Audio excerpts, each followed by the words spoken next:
Hello and good morning, everybody. Tara Bachland here with the Wifey Wake Up Podcast. But this morning I'm going to multiple channels, my other channels as well, because this topic it seems like it just broaches, but really ultimately goes deep into mental and emotional wellness, which is important for every area of our life. So I'm sharing to other channels. If you're seeing this and wondering what's going on, that's what's going on. So first of all, good morning. Please make sure to comment, like, subscribe if this really resonated with you, or send to a friend that maybe came to mind. Any support like that really helps me to know what you're enjoying, and of course helps to support the channel. So good morning, everybody. It is a very humid morning here in Minnesota. We have condensation all over our windows on the outside. That's how humid it is here. But we're doing great inside. And let's get into it. So who are the voices in your head?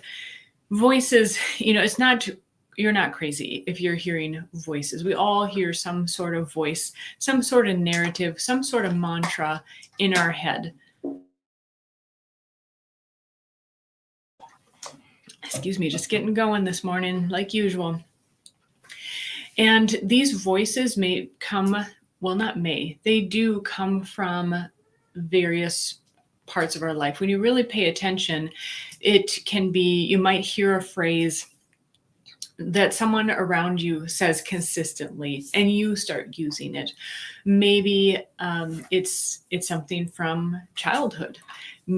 Very often it is in your music and podcast, TV shows, and movies that you're listening to. And if we, have you ever maybe been doing the dishes or, doing something outside and all of a sudden you notice you're humming a tune, you're humming a song, and you're like, oh, where did that come from? And it can be so automatic that we don't even notice sometimes. And so what I am encouraging you to do is, first of all, just being aware of what are those dialogues, mantras, phrases that keep repeating in your head, because it has so much to do with how you feel on a daily and regular basis. How you feel turns into your way of being. And so especially if you're finding yourself in a state of being that you really do not like, you don't like where you're ending up, take some time, or it's not even so much the time, it's just taking the awareness to notice which thoughts are going on repeatedly in your head. And it can be challenging at first because we're so busy, right? And usually we're putting something in, we're listening to music, we're listening to a program, and it can be challenging to have the awareness of what they're talking about and having the meta-analysis of, is this what I want to be put in my head? So here are a few clues. This is something I've been doing for a very long time, fortunately, and I don't even remember where. Maybe it was an Oprah program or something that I overheard. And speaking of programming, but I'm so grateful that I developed this skill early on. And you can have a skill, and if you don't use it, the thing is, it's like a tool. You have to put it to use for it to really be effective. So I definitely notice when there are times in my life where my thoughts, or more so, I'm feeling in a state where when I realize it, I'm like, oh, I don't want to feel like this. I go back to my thoughts. I go back to what I've been listening to, what's been going on in the zeitgeist, and that can provide some tremendous insight into why I'm feeling that way.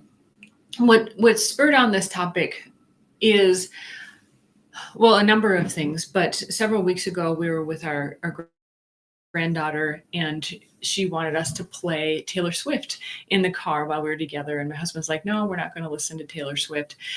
But still, I took it upon myself to go into my iTunes album and pick out Taylor Swift Essentials. And I thought, I'm going to listen to these and watch the lyrics and, just see what's going on out there in the zeitgeist. I mean, she's so tremendously popular. And It's also really interesting to note, by the way, if you're a Taylor Swift fan, which there are so many, which songs that she writes. That's really interesting.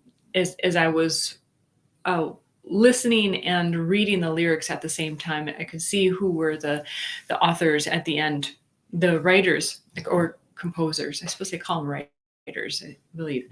And I was just amazed. It's so interesting, and also no big surprise why there are certain why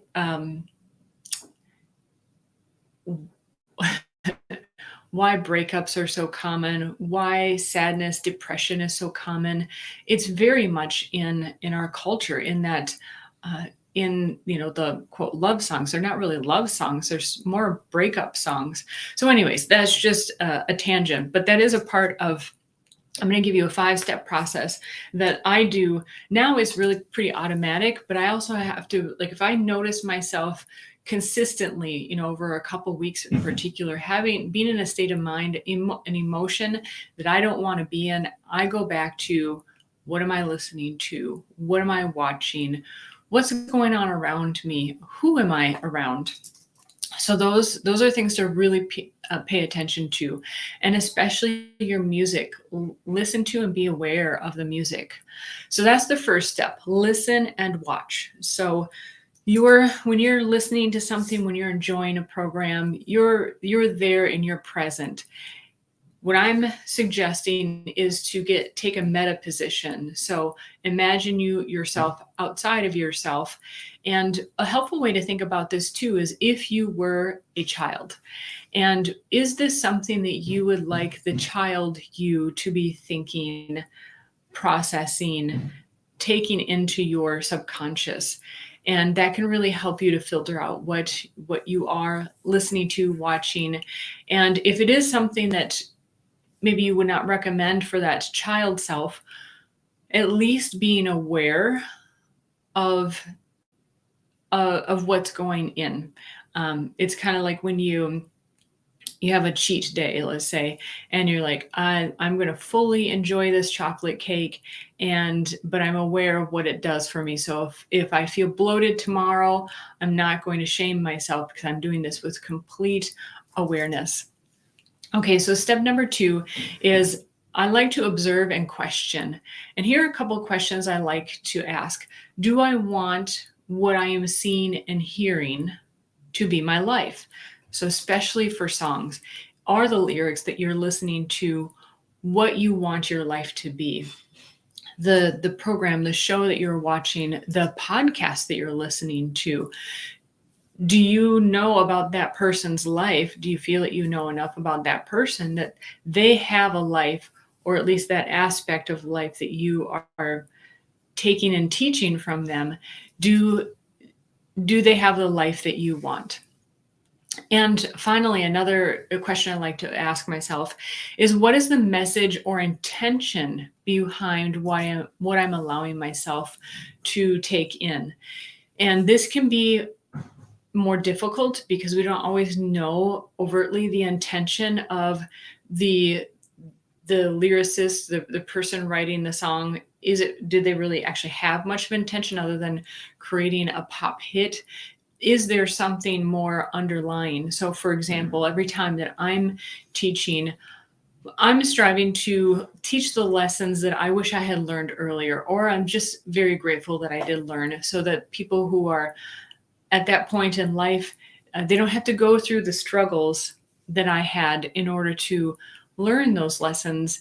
I can just deliver the message. And these are things that I wish I had known earlier and could have made the path a little bit lighter. So that's just one of the intentions. And step number 3 is eliminate the messages that I don't want to be a part of my life. This is very easy when it comes to music, of course. You can just choose not to listen to certain music. It gets harder when it has to do with people. Maybe there are people in your life that are consistently repeating a mantra. I think I have cat hair, a fuzzy cat hair itching my nose. This can be definitely more difficult when you have people in your life that are not just negative, because that's such a blanket term, but maybe more specifically, uh, have a way about them that they have certain mantras, right? That they keep repeating, that maybe they're always broke, they're always struggling, um, always in a victim state. And you recognize that you are at least in one way, at least absorbing the energy, and two, maybe consistently hearing those thoughts. It can be more challenging, especially when they're family or coworkers that you're around all day. And I would love to hear in the comments if that is a situation that I've definitely had to deal with that. And it is very challenging. I think particularly as women, when you are, I think, perceived roles as women to be those that bring people together rather than having those hard defined lines. But that probably is a topic for another day. And 4, then the next step would be adding the messages that I do want to be part of my life. So then this is consciously choosing what you do want to fill in into your mind, into your emotions, choosing the music, the programs, what you're reading. And I find a really great time for this is in the morning and before you go to bed. In the morning, it sets the day, it sets the tone. And then at night, I don't know about you, but I find myself processing a lot of things at night. And for example, if I watch a movie about aliens before I go to bed, I will end up dreaming about those aliens. So I take that natural ability and I flip it around. So I read something at night that I want my brain and subconscious to work on. And so I personally find the morning and right before bed great times to be putting those messages that I want to be a part of my life into my conscious mind. And then number 5 is, of course, just repeat. And it gets easier and easier, and really it becomes very automatic. And the biggest thing is that it is the undercurrent that will gradually, if not really quickly, if in some cases, change your life. Knowing what are the messages that are repeating in your mind is so, so important, and is also extremely empowering when you can take control of your own thoughts, and especially when it comes to news, things that you hear passively, when you can take control of what the voices are saying in your own head, it really literally has the potential of changing your life and changing your life for the better. So I would love to hear from you. Is this something that you already practice? Is maybe a story that has been particularly impactful? I know I catch myself humming songs all the time. I'm like, where did that come from? It could be, I was just at a restaurant that it was playing, or it could be from my youth. This really stood out to me. It was very apparent. I don't even really want to name the song, but I think we all can think of songs that have, like, if we catch ourselves singing it or humming it because it's a really catchy tune, but when we hear ourselves saying it, we're like, oh my gosh, that is horrible. And if you heard it come out of an 8-year-old's mouth, for example, would you be astonished? And those are the voices that we need to be aware of. What is the life that you want to live? And are those regular things that you're hearing in your own head, the mantras, the songs, the way that you want to live? So again, would love to hear from you. And most of all, everybody, take care and have a wonderful day. Bye-bye.